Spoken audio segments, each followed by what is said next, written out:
I'm Andrew Ledford, and today we're going to be finishing up the second part of my little talk about nomothetic theories and how they can be applied to our life. Now, if you saw the first half, the first part, you know nomothetic theories are the big overarching theories that we can derive from things like comparative psychology, comparative ethology, and apply to other areas such as human behavior.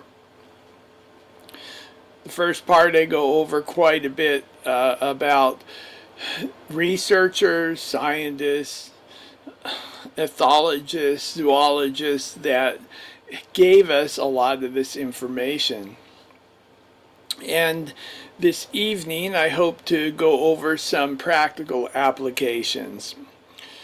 And some of it comes from sports psychology, so it's not totally from comparative psychology, but a lot of it is. And we can usually make comparisons with some other animal or situation.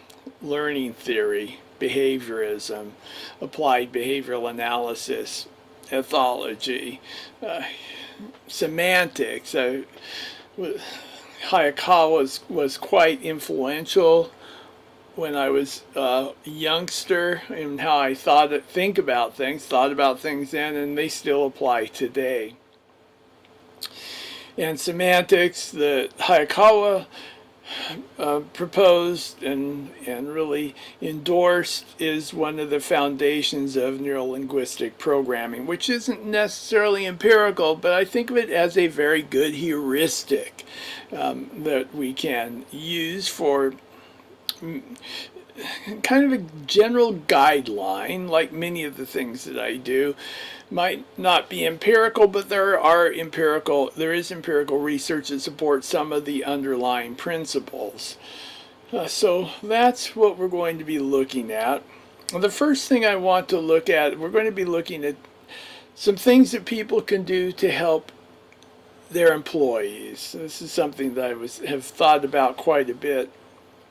I finally have started working in an office to get experience in that environment, because it's so different than when I'm out training dogs and teaching people how to change their behavior so they can change the behavior of another. Just a totally different type of work environment. In an office, you have other people doing that to you, and they're not always too successful, and they don't always use very good technique. And that is some of the things that I was hoping to remedy, to help them see the light into a more effective system of teaching, management, and behavior change.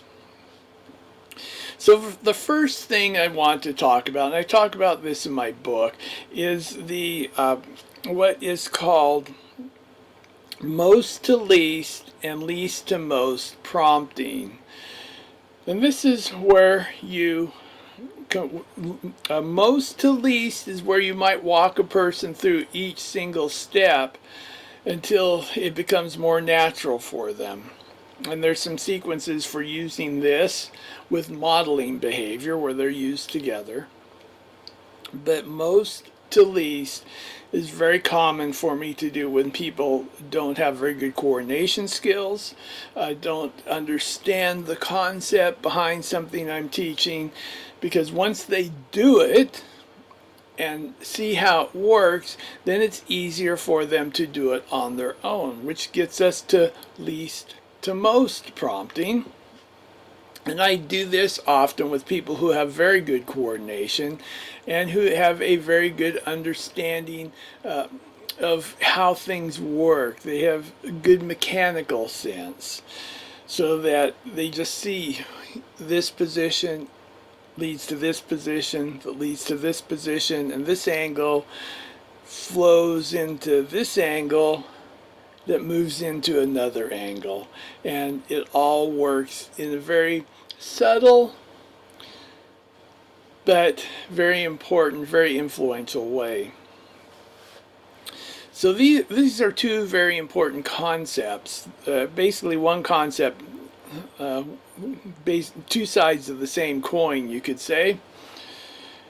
And this can be a foundation for how you teach, because some people, if you go from a most to least, and they don't need that, they get kind of insulted that you're just taking them step by step and not giving them the benefit of the doubt that they have the intellect to actually know what you're talking about, or the skill. And you'll run into this once people begin to understand, and you should be switching at that point. But some people continue with the most to least prompting when it's time to switch, and that can create some aversive states, emotional states, in the person you're teaching. So you want to watch out for that. You want to be cognizant of the little subtleties that the person's starting to catch themselves making the mistake, and you don't have to. And then the other one, the most or the least to most, if you go too far down that road and you let people do it just on their own, however they want to, and you don't give the proper feedback, you're not shaping the behavior in the desired direction, well, you can condition some really bad habits. So you don't want to do that either.